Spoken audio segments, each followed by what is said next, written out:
안녕하세요, 왕세호입니다. 오늘은 산책을 하면서 생각을 조금 나누고 싶은 게 있어요.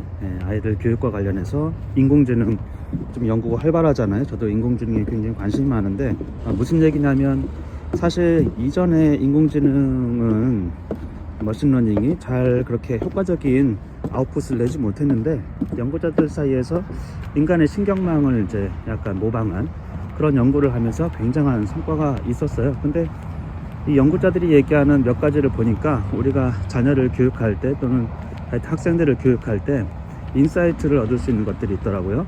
인간의 신경망을 모방하면서 그 원리를 이제 기계에 적용시킨 건데, 두 가지 특히 중요한 팩터가 있었다고 그래요. 첫 번째는 이제 스케일업을 굉장히 많이 했습니다. 그러니까 엄청난 양의 문서를 학습시킨 것이죠. 작은 양의 어떤 학습을 통해서는 뭔가 그렇게 좋은 아웃풋이 안 나오는데, 엄청난 양의 데이터를 학습시킨다. 그러니까 규모를 늘리면 늘릴수록 능력이 좋아진다라는 거예요. 그리고 그게 이제 LLM 모델이라고 하는데, 라지 랭귀지 모델이죠. 그리고 또 하나는 이 학습을 시킬 때 규칙 기반적인 컨트롤을 많이 하는 그런 것들을 제거했어요. 그래서 스스로 학습할 수 있도록. 그러니까 예전에 언어를 기계에게 학습시킬 때는 다 문장 구조, 주어, 서술어, 조사, 하여튼 형태소 분석, 이런 것들을 다 주고 문장을 이제 분석시키거나 번역을 시켰는데, 엄청나게 제한상이 많고 별로 그렇게 쓸데가 없는 그런 상태였는데, 그런 규칙을 다 버리고 스스로 학습할 수 있도록 컨트롤을 하지 않는, 규칙을 거의 제거한 그런 상태로 됐더니, 그 학습을 어느 정도 일정 수준 이상 학습을 했을 때 엄청난 효과가 있었다라는 거예요. 룰 기반을 뺐다라는 것이고, 또 하나는 이제 엄청나게 많은 학습을, 또 컴퓨팅을 이렇게 시켰다라는 거예요. 아이들을 가르칠 때도 비슷합니다.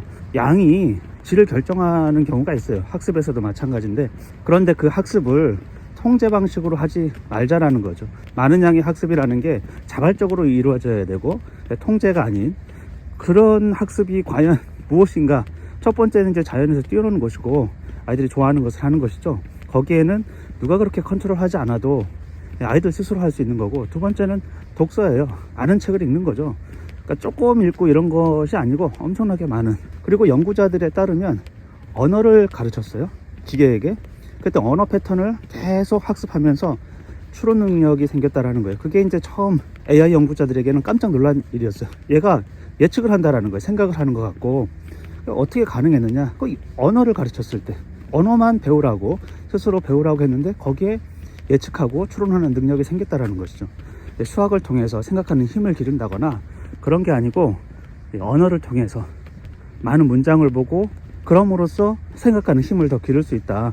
그리고 또 놀라운 것은, 다른 언어, 이 세상에 있는 언어를 가르치지 않았어요. 그런데도 불구하고 처음 보는 언어도 잘 학습한다라는 거예요. 모국어를 충분히 학습하면 다른 외국어를 배우는데 엄청난 크게 도움이 된다. 우리 뇌가 그런 방식으로 작동한다는 것이죠. 그래서 생각하는 힘은 자고로 많은 언어적 학습 환경, 그러니까 책을 많이 읽어야죠. 또 대화를 많이 하고, 그런 환경에서 훨씬 더 길러진다라는 거예요. 근데 문제는 챗GPT도 마찬가지인데, 수학적 능력에서 많이 떨어져요. 언어 모델을 통해서 수학 문제를 푸는 데는 엄청나게 큰 한계가 있는 것이죠. 작년인가요? 알파 지오메트리라고 딥마인드에서 거의 올림피아드 모든 문제를 푸는 그런 이제 수학적 난제를 AI가 해결하는 발표를 했는데, 그 사람들이 깨달은 것은 언어 모델로는 수학 문제를 잘 풀 수가 없다라는 거예요. 한계가 있기 때문에. 그래서 그들은 두 가지를 씁니다. 첫 번째, 언어 모델을 써요. 그것은 판단하고 패턴을 읽고 이런 것들은 굉장히 좋거든요. 근데 수학 문제에 특화된 어떤 로직을 따라가지는 못하고 생성하지 못해요. 그래서 로직만 별도라는 엔진을 구성해서 두 개가 협업할 수 있도록, 로직 엔진은 많은 수학 문제를 특정한 방식으로 이제 학습을 한 것이죠. 두 개를 결합했을 때 거의 모든 문제를 해결할 수 있었다라는 거예요. 수학 문제를 푸는 그런 것은 언어 모델하고 좀 다른데, 그러니까 수학은 오히려 발전 단계에서 보면 좀 뒤에 올 수밖에 없다라는 거예요. 그러니까 수학적 훈련을 해야 된다라는 것이죠. 근데 그게 언제? 언어에 훨씬 더 풍덩 빠진 상태에서 생각하는 힘을 기르고 패턴을 인식하고, 그런 상태에서 수학적 훈련을 하면 더 잘할 수 있고 더 효과적으로 할 수 있다는 거예요.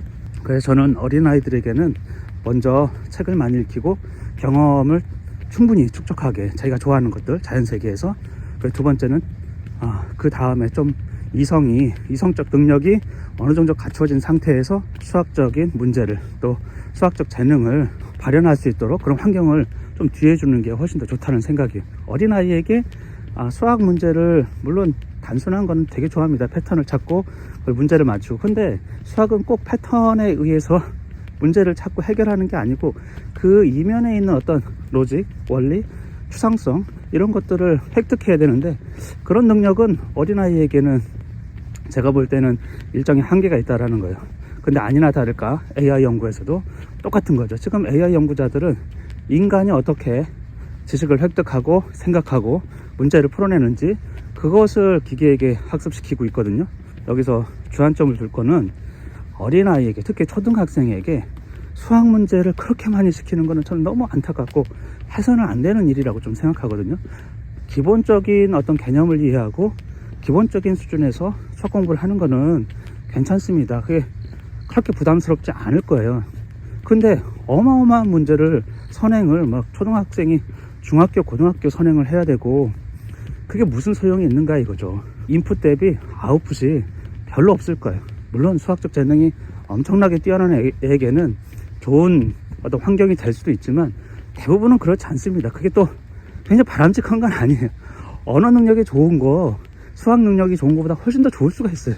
각자의 개성, 각자의 능력치가 다른 거거든요. 근데 지금 남들이 하니까 그냥 결국엔 따라가가지고, 근데 보편적 인간의 어떤 능력, 개발 그런 단계에서 보면은 오히려 부작용이 더 크고 효과도 없는 그런 것에 너무 많이 투자를 한다. 그래서 저는 아이들이 독서 능력이 왜 이렇게 떨어지나, 안 읽으니까요. 가치를 크게 두지 않으니까. 어렸을 때 여러분이 재밌게 읽어주는 그런 독서로는 생각하는 힘의 한계는 너무 명확한 거예요. 어려운 책도 읽을 수 있어야 되거든요. 물론 그렇다고 어마어마하게 어려운 책을 읽으란 건 아니지만, 그러니까 문장으로 된, 언어로 된 것들을 자꾸 접하는 거예요. 설령 완벽하게 이해 못하더라도 제 생각에는 수학적 로직을 익히는 것보다는 문장으로 된, 말로 된, 그리고 그런 설명을 듣는 거, 이런 것들이 아이들에게는 훨씬 더, 초등학교 아이들에게는 훨씬 더 좋다. 인간이 어떤 인지 능력이 발전이 그런 방식으로 이루어지고 있기 때문에 그거에 자연스럽게 따라가면, 그러니까 자연스럽다라는 거는 억지스럽지 않다라는 거예요. 억지스럽다라는 거는 자연의 법칙을 좀 어긋나는 것이고, 그러면 엄청 힘듭니다. 엄청 힘들어요. 돌이 위에서 아래로 굴르는 거는 우리가 힘을 안 들여도 자연스럽게 잘 굴러가는데, 아래에서 위로 바위를 굴리려고 하면 엄청나게 힘들거든요. 왜? 자연 법칙이 어긋나기 때문에. 그래서 아이를 우리가 교육한다, 기른다, 이것도 약간 자연의 조화를 이루면서 아이 발달에 따라서 하는 게 훨씬 좋다. 우리는 그렇게 만들어졌기 때문에. 이상입니다.